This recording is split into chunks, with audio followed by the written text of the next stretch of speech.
told us Star Wars was finished. Not dead, just creatively exhausted. A universe so vast, so rich with mythology and lore, somehow reduced to spectacle without soul.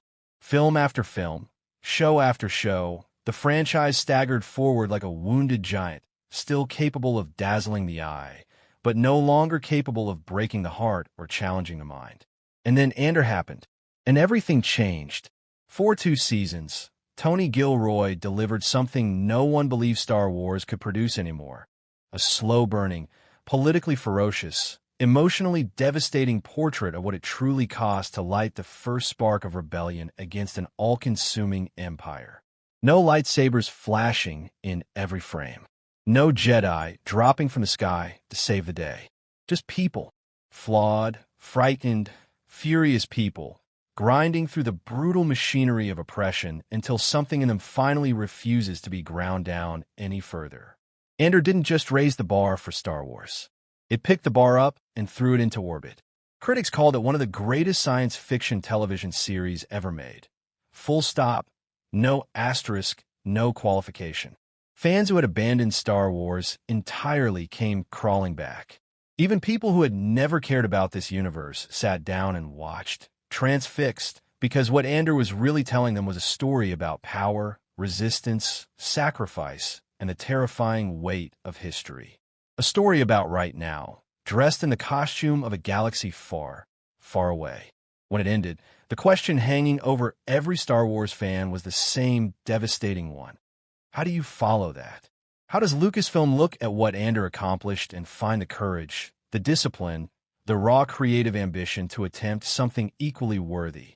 The answer, it turns out, may have been hiding in the shadows the entire time. Wearing a black hood, covered in red and black tattoos, fueled by rage and a philosophy that the rest of the galaxy has always been too afraid to truly understand. The answer may be Maul. Shadow Lord, to understand why Maul. Shadow Lord carries the weight it does. You first have to understand what Andor actually built, and why its legacy sits so heavily on the shoulders of every Star Wars project that dares to follow it. Andor was, at its core, a political thriller. Not a space opera dressed in political clothing, but a genuine, uncompromising examination of how fascist systems maintain their power, how ordinary people become complicit in atrocities through complacency, and how the act of rebellion is never clean or heroic or simple. It was a show that looked the Empire in the face and asked not just how do we defeat you, but how did you ever get this far? The genius of the series lay in its refusal to simplify. The Rebel Alliance, that band of noble freedom fighters we grew up cheering for, was shown to be fractured, politically compromised, morally inconsistent, and often as willing to sacrifice individual lives for the greater cause as the Empire itself. Luthen Rael, one of the show's most extraordinary creations, was a man who had chosen to hollow himself out completely in service of the rebellion, to become a weapon shaped like a person, and the show never let you forget the profound tragedy and necessity of that choice. The Empire, meanwhile, was portrayed not as a cartoonish evil, but as a bureaucratic system, efficient, grinding, full of ambitious functionaries who told themselves they were simply following orders, maintaining order, being professional. The horror wasn't in the monsters. The horror was in the normalcy. Andor trusted its audience. It moved slowly and deliberately. It planted seeds in early episodes that bloomed into devastating payoffs episodes later. It gave its characters room to breathe, to contradict themselves, to grow and collapse and grow again. It operated on a frequency of moral and psychological complexity that Star Wars had never attempted before. And in doing so, it reminded the world that this universe, this specific fictional universe built on the back of a 1977 adventure serial, is capable of containing genuinely great art. That is the legacy Andor leaves behind. Not just a beloved series, but a proof of concept.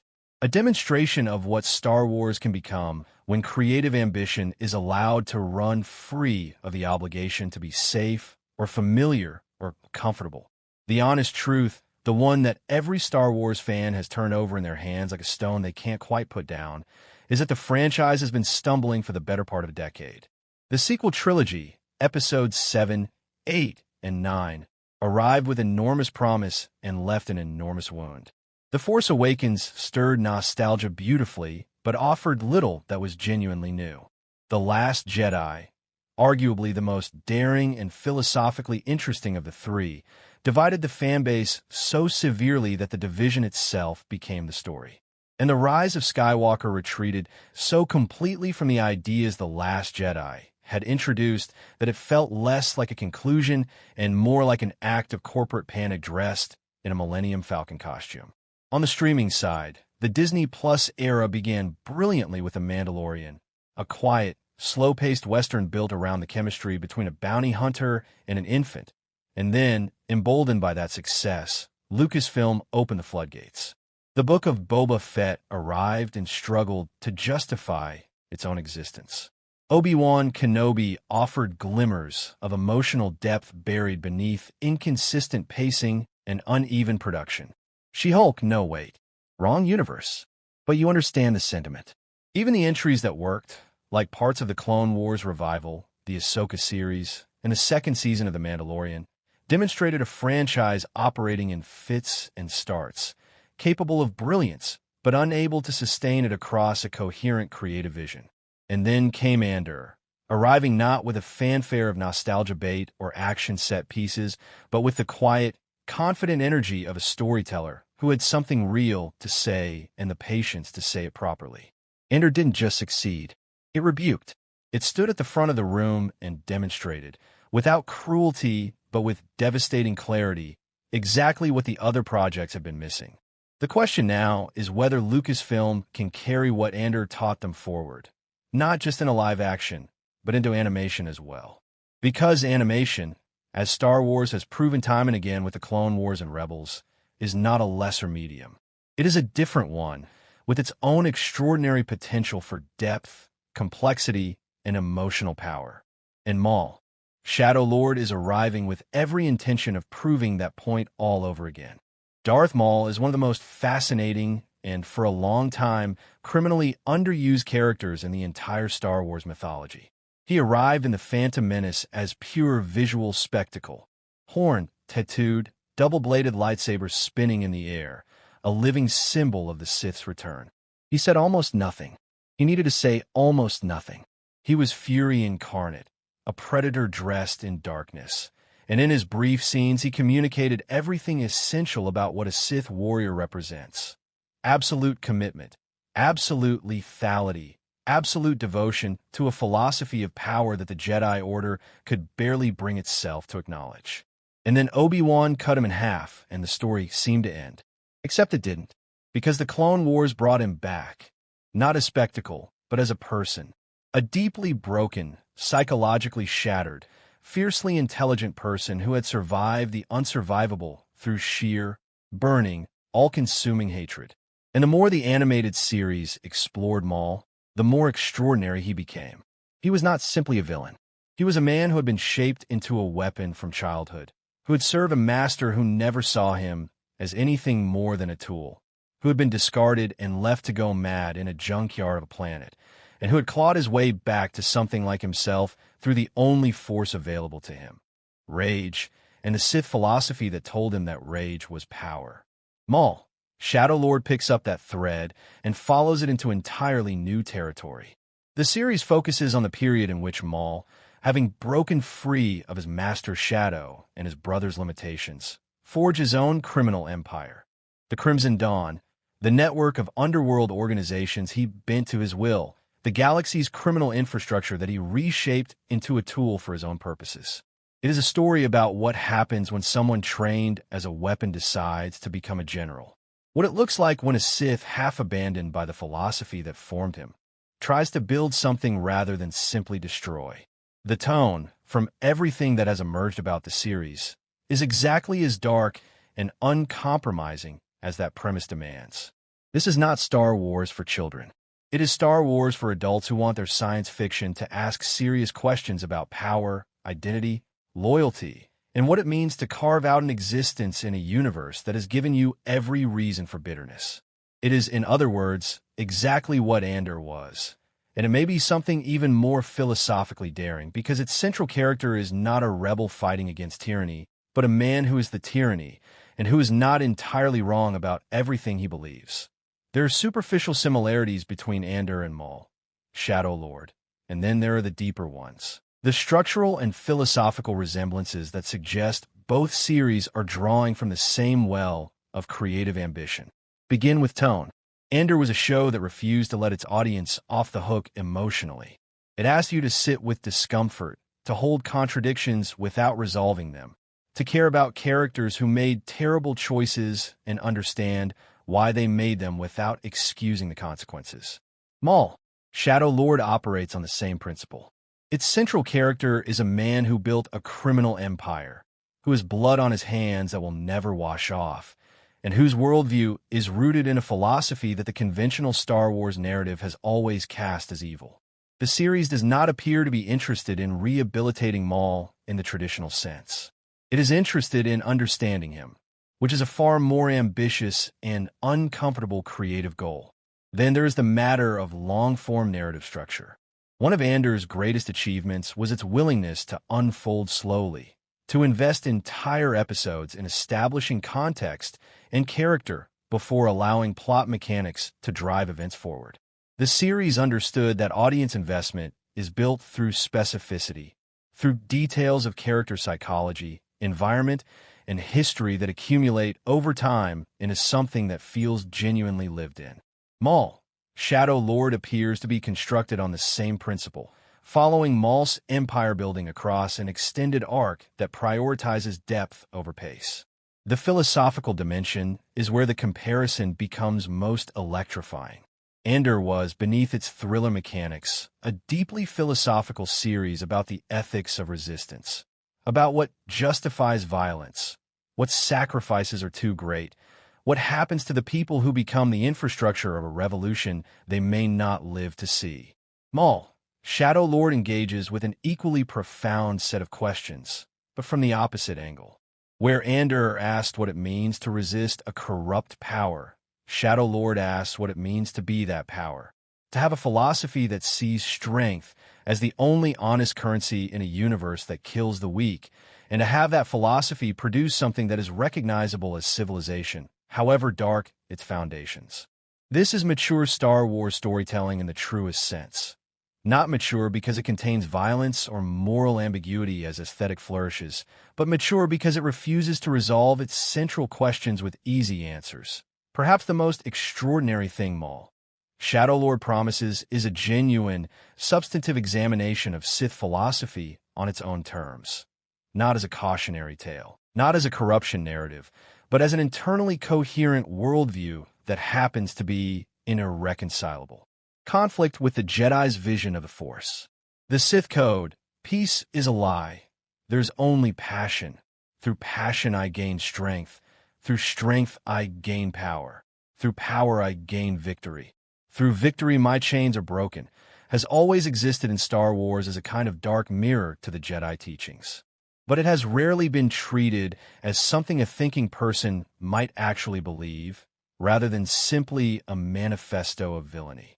Maul, Shadow Lord, appears poised to change that. Maul is uniquely positioned to carry this examination because his relationship to the Sith is itself complicated. He was trained as a Sith, formed by Sith philosophy, discarded by his Sith master, and then left to reconstruct himself from the ruins of that discipleship. What does the Sith code mean to a man who has been betrayed by the very system that code describes? Is passion still strength when the passion in question is the grief of a man who has lost everything? Is power still victory when the power you have is the power of a survivor rather than a conqueror? Simultaneously, the series casts a new light on the Jedi, not as heroes to be admired, but as a flawed institution that Maul has every reason to despise and a complicated, sometimes grudging reason to respect. His relationship with Obi-Wan Kenobi, one of the most extraordinary rivalries in Star Wars history, is rooted in something deeper than simple enmity. There is recognition between them. There is the terrible intimacy of two people who have spent their entire lives defined by their opposition to each other, and who understand each other in ways that no one else can. The Force itself, in Maul, Shadow Lord, becomes something stranger and more mysterious than the energy field beloved Jedi Masters have described across decades of Star Wars storytelling. It is something that chose a young Zabrak boy from Dathomir, that shaped him for purposes that even his master may not have fully understood, and that continues to operate through him in ways that defy simple categorization as either light or dark. This is the most philosophically interesting territory Star Wars has ever attempted to map. The possibility that the Force itself is neither good nor evil, but simply an overwhelming force of nature that flowing through imperfect beings produces imperfect results. Shadow Lord lands the way its premise suggests it might, if it achieves the critical reception and audience engagement that Andor achieved. The implications for the future of Star Wars as a franchise are significant and potentially transformative. Andor proved that the audience for mature, complex, morally sophisticated Star Wars stories is not small. It is enormous, and it is hungry. The people who responded to Andor with the depth of feeling they demonstrated were not people who wanted Star Wars simplified or made more accessible. They were people who wanted the universe they loved to be taken seriously, who wanted it to be trusted with real ideas and real emotions and real human complexity. Maul, Shadow Lord, by entering that same creative space from the perspective of animation, makes an additional argument that is perhaps even more important for the franchise's long-term health. It argues that this kind of storytelling is not the exclusive province of live-action prestige television with massive budgets and showrunners lured from the film industry. It argues that animation, the medium that gave Star Wars the Clone Wars and Rebels, two series that produced some of the franchise's most emotionally powerful moments, is fully capable of housing the ambitions that Andor demonstrated. If that argument lands, the implications ripple outward in every direction. Future animated Star Wars projects may be green-lit with the expectation of maturity rather than the assumption of children's entertainment. Live-action projects may feel emboldened to pursue the darker, slower, more philosophically demanding creative territory that Andor and Shadow Lord map between them. The franchise may gradually, imperfectly, but genuinely shift toward a model in which the most ambitious version of Star Wars storytelling is the one that gets the most resources and the most creative freedom. This is not a guarantee. The history of studio franchises is littered with the wreckage of beloved creative successes that produced not a wave of similarly ambitious projects, but instead a wave of imitations that captured the surface aesthetics without understanding the deeper principles. The danger is always that the lesson corporate decision-makers take from Andor's success is darker equals better, rather than more honest, more patient, more trusting of your audience equals better. But the conversation Andor started, and that Maul, Shadow Lord appears ready to continue, is one that cannot be easily silenced. Once an audience discovers what a franchise is capable of at its best, they carry that knowledge with them forever. They know what the ceiling looks like, and they will not stop looking up. There is a moment in the Sith code, in that dark mirror of Jedi wisdom, that is easy to overlook because we have been conditioned to hear it as villainy. Through victory, my chains are broken. Chains. The Sith, for all their rhetoric of power and dominance, are defined by chains. Chains of master and apprentice. Chains of the rule of two. Chains of rage and grief, and the consuming hunger to matter in a universe that feels indifferent. Maul, more than any other Sith in Star Wars history, embodies this paradox. A being of immense power who has been, in almost every meaningful sense, a prisoner from the moment he was born. Maul, Shadow Lord, if the creative ambition behind it holds true, is a story about what happens when that prisoner finally builds walls of his own. What he builds them from, who he traps inside them, and what it costs him to call a prison an empire. These are not the questions of a children's adventure serial. They are the questions of genuinely serious fiction. Andor changed the conversation about what Star Wars could be. It walked into a room full of nostalgia and spectacle and said, quietly and with absolute confidence, there is more. There is so much more. And the room, to its great credit, listened. Maul, Shadow Lord is arriving with the same quiet confidence and the same enormous ambition. It is carrying the torch that Andor lit into the animated realm and into the moral universe of the franchise's most complex, most tragic, and most electrifying character. It is asking the audience to follow it somewhere genuinely dark. Not dark in the sense of violence or shock, but dark in the sense of moral seriousness, of unflinching examination, of stories told without the comfort of easy redemption or guaranteed victory. If it succeeds, and everything about it suggests it has the ambition and the creative intelligence to succeed, it will not merely be a great animated series.